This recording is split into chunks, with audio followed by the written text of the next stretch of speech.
What's up, guys, in the works, and we're going to be talking about a pretty interesting Battlefield 3 topic today, the Foregrip. But before we get into that, I am using the A-91, and I've been using this a lot lately. I don't know why. It was one of the weapons I still needed to get my 500 kills with. I think I'm like 30 away at this point, and I was like, alright, let's slap this bad boy back on and see what it's all about these days, because I actually used to really like this weapon.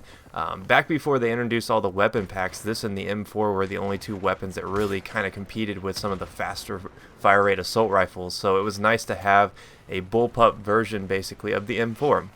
And you do have a lot of disadvantages when using this because it does have a little bit slower reload. I think an empty reload on this is like 3.3 seconds, which pretty slow.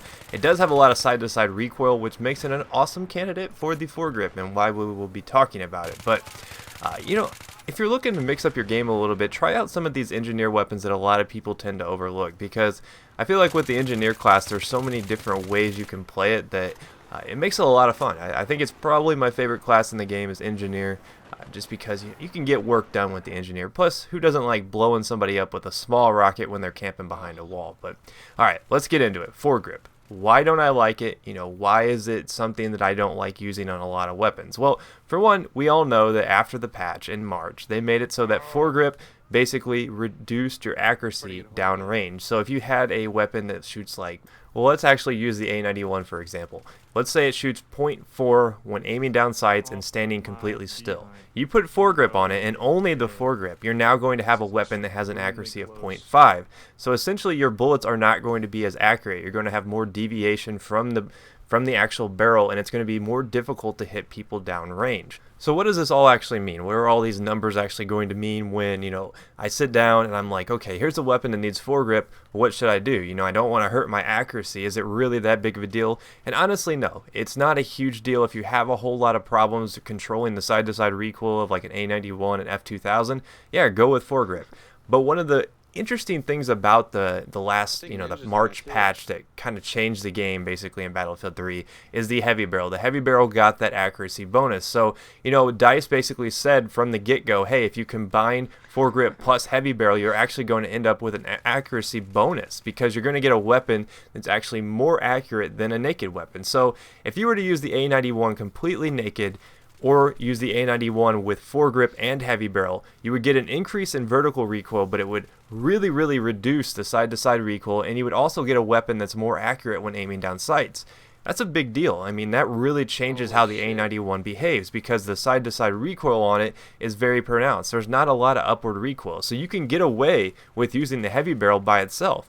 But if you want to kind of tame that side-to-side recoil, that's where the Foregrip comes in. And I think it's a really good combination. There's actually a thread that you guys have shown me a million times, and I had actually already seen it, but I will point out that I did read your guys' messages, kind of talking about, the different advantages to using the Foregrip, and he actually went in and did tests with every weapon, and you'd actually be surprised which weapons he recommends to use with it. So I'm not going to steal his info. You guys can go over there and look at it. I mean, it's pretty cool. He deserves all the credit in the world.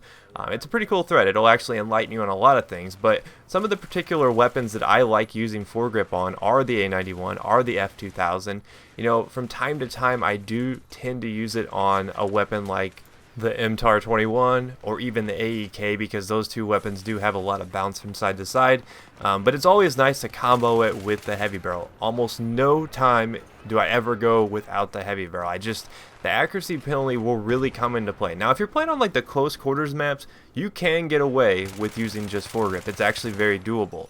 But for the most part, I tend to run it always in combination with heavy barrel. I've done that since March, so if I'm ever going to use Foregrip, I kind of feel like I'm forced to counter it with the heavy barrel, just because I don't want to lose that accuracy. Because that's one thing you can't control. You can control recoil, but you can't control where your bullets go. So that's one of the reasons why I tended to avoid Foregrip. Now, one of the interesting things about that thread is they did talk about some of the movement bonuses you get, so especially with some of the engineer weapons. And I already pointed out I love using the engineer weapons. And when you're on the go, when you're moving around, the Foregrip is actually going to come into play as being very useful. Because as you're strafing around, it's a lot easier to stay on target because you're not worrying about the side-to-side recoil. And it's actually kind of interesting to me. I mean, you got to try out the A-91 with Foregrip and heavy barrel. You'll actually be really accurate with this thing. It's surprising because, it kind of reduces that side-to-side recoil a lot. And that's one of the big problems with this weapon is when you're firing it, it feels like it's bouncing to the right and doing like a circle and coming back down, and that's really difficult to control. It's almost impossible to compensate that with any sort of pull. I mean, you can pull down a little bit, but for the most part, side-to-side recoil is something that you really have to toy around with to get the feel of it. So it really does benefit from using the foregrip, and I think it's a pretty interesting combination. So go over there, test it out. Look at some of your favorite weapons. Look at what he did the stats for. Leave a comment telling him he did a good job, because that was a really cool thread. A lot of work went into it, and like I said, I'm not going to steal his work. He can go. You can see the stats for yourself, but. Me particularly, there's very few weapons that I actually like using the foregrip on. I mean, that's just personal preference. That's what Battlefield 3 is about.